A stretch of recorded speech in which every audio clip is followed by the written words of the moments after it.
กระทงเยอะมากเลยอ่ะ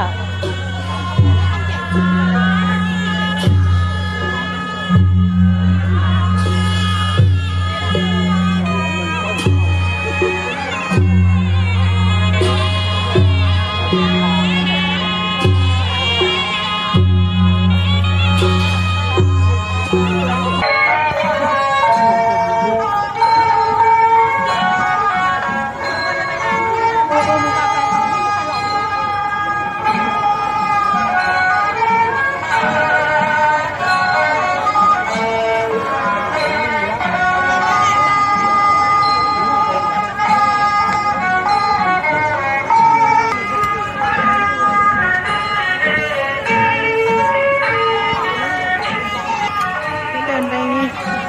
ถ่ายรูปกระทง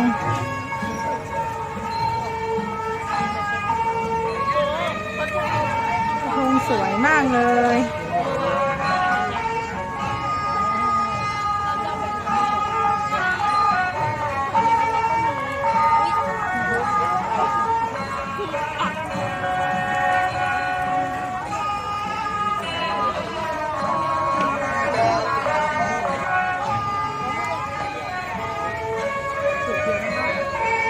คนเยอะมากเลย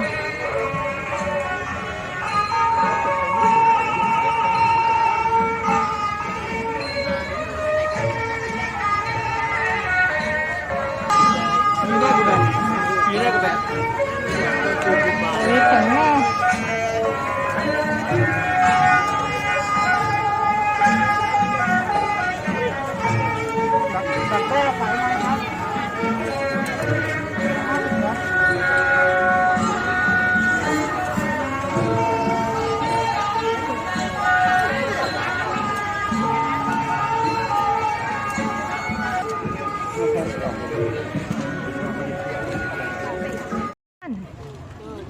ผ่านกระทงมาเราใส่กระทง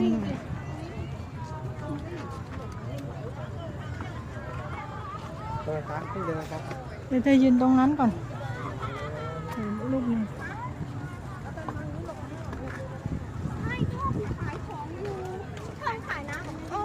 มีร้านน้ำอันนั้นร้านหนูอ่ะอันนั้นร้านเพื่อนพ่อแล้วเพื่อนพ่อเธอถือให้กระทงไปอยู่ฝั่งนู้นดิ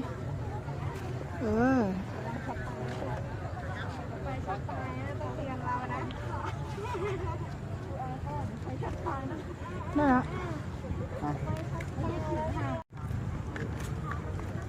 ล้มเลย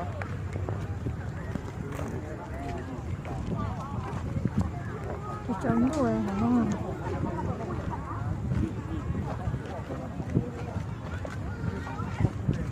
ก็ลอยกระทงไม่ค่อยมีคนลอยกระทงเท่าไหร่เลยมันมืดอ่ะตรงนี้เราไปลอยกระทงกันเนอะ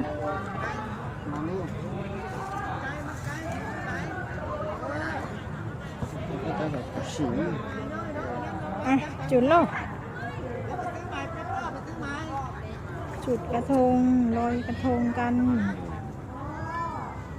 โอ้ยเมาไหม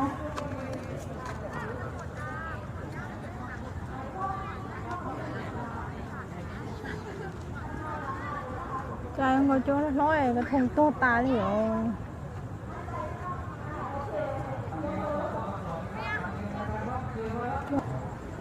นี่ลอยไปไปลูหนอแต่ชีมาโจ้แล้วกระทงตัวตา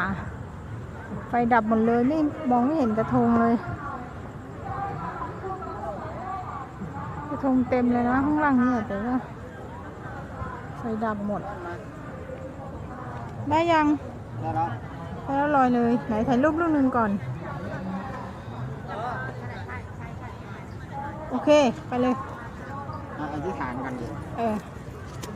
มาอธิษฐานกันเดี๋ยวร่วมอธิษฐานดิขอให้เราคู่ของเราแล้วก็ให้นำพาสิ่งดีๆกลับมาให้ลูกว้าวมาลอยแล้วก็มาลอยให้มองตัวก็สมองลอยกระทงไปแล้วดูซิว่ามันจะดับไหมไฟ